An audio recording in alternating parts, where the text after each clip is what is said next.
World campus connect May 2 Kannur hotel sky pearl, May 3 Kozhikode Haison heritage. May ദിനത്തിന്റെ ജ്വലിക്കുന്ന ഓർമ്മകൾ പുതുക്കിക്കൊണ്ട് ഈ തൊഴിലാളി കൂട്ടായ്മയിൽ അണിനിരന്നിട്ടുള്ള പ്രിയപ്പെട്ട തൊഴിലാളി സഹോദരങ്ങളെ, സുഹൃത്തുക്കളെ, സഖാക്കളെ, നിങ്ങൾക്ക് എല്ലാവർക്കും മെയ് ദിന ആശംസകൾ നേരുകയാണ്. ലോകമെമ്പാടുമുള്ള തൊഴിലാളികൾ തങ്ങളുടെ അവകാശങ്ങൾക്കായി ഒരുമിച്ച് നിൽക്കുന്ന ഈ ദിനത്തിൽ നമ്മൾ എവിടെ നിന്ന് തുടങ്ങി, നാം ഇന്ന് എവിടെ നിൽക്കുന്നു, അതിന് കാരണക്കാരായ സംഘടനകളും പ്രസ്ഥാനങ്ങളും ആര് എന്നതിനെ സംബന്ധിച്ചിടത്തോളം കാര്യമായി ചിന്തിക്കേണ്ട ഒരു അവസരമാണ് എന്നുള്ള കാര്യം ഞാനിവിടെ സൂചിപ്പിക്കുക. മെയ് ദിനം എന്ന് പറയുമ്പോൾ കേവലമായി നമ്മളൊരു ആഘോഷത്തിൽ ഒതുങ്ങേണ്ട കാര്യം മാത്രമല്ല. ആ മെയ് ദിനം എന്ന് പറയുന്നത് ലോകത്തിൻ്റെ തൊഴിലാളി വർഗം ചോര കൊണ്ട് എഴുതിയ ചരിത്രമുള്ള പ്രസ്ഥാനമാണ്. തൊഴിലാളി വർഗത്തിൻ്റെ വിയർപ്പും രക്തവും കൊണ്ട് എഴുതപ്പെട്ട ഒരു മഹത്തായ ചരിത്രം കൂടിയാണ് സാർവദേശീയ തൊഴിലാളി ദിനമായ മെയ് ദിനം. ഇന്ന് നാം അനുഭവിക്കുന്ന 8 മണിക്കൂർ ജോലി, മാന്യമായ വേതനം, മറ്റു തൊഴിലവകാശങ്ങൾ എന്നിവയൊന്നും നമുക്കാരും ദാനമായി സംഭാവനയായി നൽകിയതല്ല എന്നുള്ളവർ നമുക്കെല്ലാവർക്കും തന്നെ അറിയാം. ദശലക്ഷക്കണക്കിന് തൊഴിലാളികൾ നടത്തിയ ഐതിഹാസികമായ പോരാട്ടങ്ങളിലൂടെയാണ് ഇന്ന് കാണുന്ന അവകാശങ്ങൾ നമുക്ക് നേടിയെടുക്കുന്നതിന് വേണ്ടി കഴിഞ്ഞിട്ടുള്ളത് എന്നുള്ള കാര്യം പ്രത്യേകം നാം ഓർമ്മിക്കേണ്ടതായിട്ടുണ്ട്. 18-ാം നൂറ്റാണ്ടിൻ്റെ അവസാനത്തിൽ വ്യാവസായിക വിപ്ലവം ആരംഭിച്ചപ്പോൾ തൊഴിലാളികളുടെ അവസ്ഥ എന്ന് പറയുന്നത് പരമദയനീയമായിരുന്നു. 14 മുതൽ 16 മണിക്കൂർ വരെ നീളുന്ന ജോലി, കുറഞ്ഞ കൂലി, കുട്ടികളെ കൊണ്ട് പണിയെടുപ്പിക്കൽ തുടങ്ങിയവയായിരുന്നു അന്നത്തെ രീതി എന്ന് പറയുന്നത്. ഈ ക്രൂരമായ ചൂഷണത്തിനെതിരായാണ് രാജ്യത്തെ തൊഴിലാളികൾ ആദ്യമായി ഒന്നിക്കുവാൻ തുടങ്ങിയത്.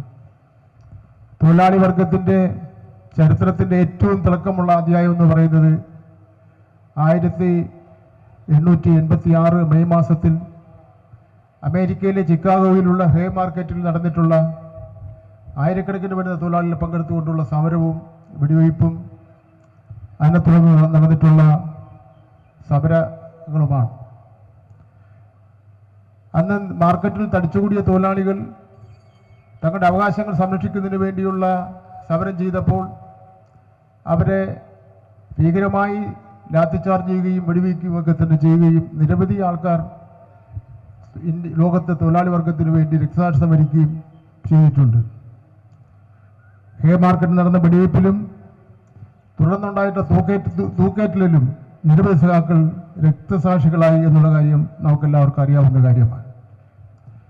ആ രക്തസാക്ഷികളുടെ ഓർമ്മയ്ക്കായിട്ടാണ് ലോകം ഇന്നും മെയ് 1 അന്താരാഷ്ട്ര തൊഴിൽ ദിനമായി ആചരിക്കുന്നത്.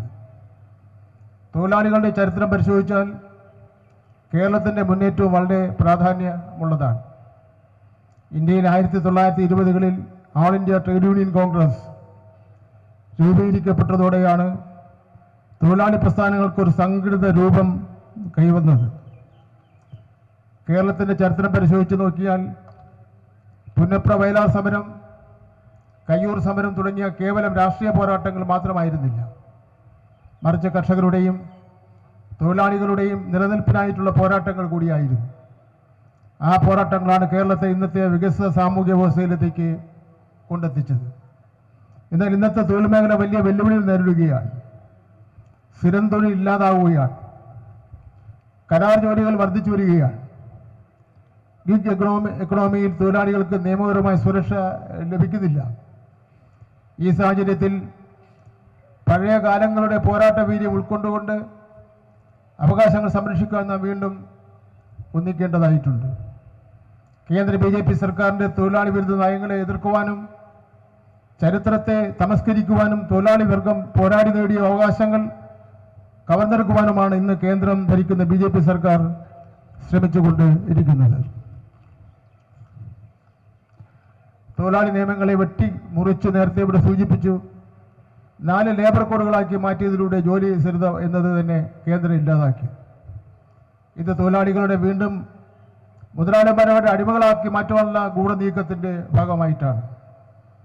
ഇതിപ്പോൾ രാജ്യം കെട്ടിപ്പടുത്ത ഇന്ത്യൻ റെയിൽവേ ഉണ്ട്. ലോകത്തിന് മുന്നിൽ തന്നെ അഭിമാനമായി നിൽക്കുന്ന ഇന്ത്യൻ റെയിൽവേ, നമ്മുടെ വിമാനത്താവളങ്ങൾ, BSNL, LIC, ഇതെല്ലാം തങ്ങളുടെ കോർപ്പറേറ്റ് സുഹൃത്തുക്കൾക്ക് തുച്ഛമായ വിലയ്ക്ക് അന്തിച്ചന്തയിൽ സാധനങ്ങൾ ലേലം വിളിക്കുന്ന ലാഘവത്തോടുകൂടി കൊടുക്കുന്ന സാഹചര്യമാണ് നമുക്കിന്ന് കാണുന്നതിന് വേണ്ടി കഴിയുന്നത്. അടിച്ചമർത്തലുകൾക്കെതിരെയുള്ള തൊഴിലാളി വർഗത്തിൻ്റെ കരുത്ത് നാം ഈ അടുത്ത കാലത്ത് നോയിഡയിലെ തെരുവുകളിൽ കണ്ടതാണ്.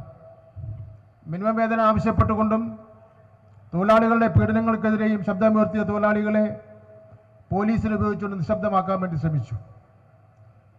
ഉത്തർപ്രദേശ് ഗവൺമെൻറ്റിന് കേരളത്തിൻ്റെ അഭിപ്രായം എന്നുള്ള നിലയിൽ നോയിഡ സമരത്തിൽ പങ്കെടുത്തുകൊണ്ടിരിക്കുന്ന തൊഴിലാളികൾക്ക് നേരെ നടത്തുന്ന അതിക്രമം അവസാനിപ്പിക്കണമെന്നും ജയിലിൽ അടച്ചിരിക്കുന്നവരെ മോചിപ്പിക്കണമെന്നും ഒക്കെയുള്ള ആവശ്യം ഉന്നയിച്ചുകൊണ്ട് UP മുഖ്യമന്ത്രിക്കും അവിടുത്തെ തൊഴിൽ മന്ത്രിക്കും കേരളത്തിൻ്റെ അഭിപ്രായം എന്നുള്ള നിലയിൽ, കേരളത്തിൻ്റെ തൊഴിൽ മന്ത്രി എന്ന നിലയിൽ ഞാൻ അവർക്ക് കത്തയക്കുകയുണ്ടായി.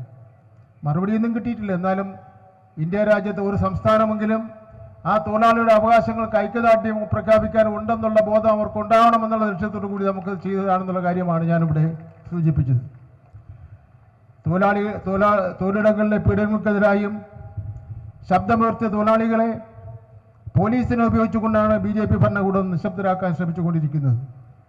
എന്നാൽ നമ്മുടെ ഈ കേരളത്തെ പോലെയുള്ള അത്രയൊന്നും സ്വാധീനം CIT-നും അല്ലെങ്കിൽ തൊഴിലാളി വർഗ പ്രസ്ഥാനത്തിനും ഇല്ലെങ്കിൽ പോലും അതിനെ ശക്തമായി ചെറുക്കുന്നതിന് വേണ്ടി അവിടുത്തെ സഖാക്കൾ തയ്യാറായി എന്നുള്ളതാണ് ഏറ്റവും പ്രധാനപ്പെട്ട കാര്യം. അത് രാജ്യത്തെമ്പാടുമുള്ള തൊഴിലാളികളെ സംബന്ധിച്ചിടത്തോളം ആവേശം പകരുന്ന കാര്യമാണ്. ഈ ഘട്ടത്തിൽ കോൺഗ്രസിൻ്റെ നിലപാട് നാം പരിശോധിക്കേണ്ടതായിട്ടുണ്ട്. BJP-യിൽ നിന്ന് നടപ്പാക്കിക്കൊണ്ടിരിക്കുന്ന പല ജനവിരുദ്ധ സാമ്പത്തിക നയങ്ങളും കോൺഗ്രസ് ഗവൺമെൻറ് കാലഘട്ടത്തിലാണ് രാജ്യത്ത് നടപ്പാക്കി തുടങ്ങിയിട്ടുള്ളത്.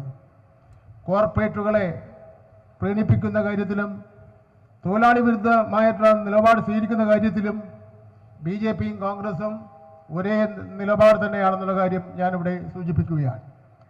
അതുകൊണ്ട് തന്നെയാണ് തൊഴിലാളികളുടെ യഥാർത്ഥ ശത്രുക്കളെ തിരിച്ചറിയാൻ നമുക്ക് കഴിയേണ്ടതായിട്ടുണ്ട്.